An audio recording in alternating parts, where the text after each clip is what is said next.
सत्यवान सदैव सत्यासोबत। गेल्या 4 ते 5 दिवसांपासून संपूर्ण महाराष्ट्रात अवकाळी पाऊस, अतिवृष्टी आणि गारपिटीने थैमान घातले आहे। यामुळे राज्यातील 24 जिल्ह्यांतील 103 तालुके बाधित झाले असून शेती पिकांचे मोठ्या प्रमाणात नुकसान झाले आहे।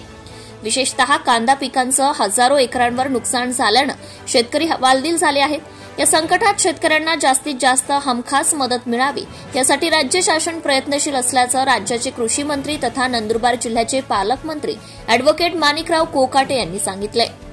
ते आज नंदुरबार जिल्ह्यातील ठाणेपाडा येथे अवकाळी पावसामुळे नुकसानग्रस्त शेतकऱ्यांच्या पिकांची पाहणी करताना बोलत होते।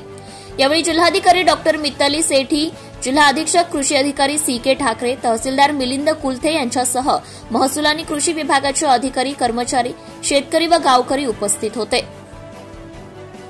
शेतकऱ्यांना दिलासा देताना कृषी मंत्री अॅडव्होकेट कोकाटे म्हणाले, सर्व नुकसानीचे पंचनामे करण्याचे निर्देश जिल्हाधिकारी आणि कृषी अधिकाऱ्यांना देण्यात आले आहेत।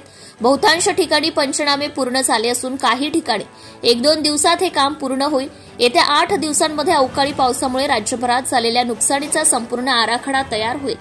हा आराखडा मुख्यमंत्री आणि 2 उपमुख्यमंत्र्यांच्या निदर्शनास आणून मंत्रिमंडळासमोर सादर केला जाईल। त्यानंतर शेतकऱ्यांना जास्तीत जास्त मदत देण्याचा निर्णय घेतला जाईल।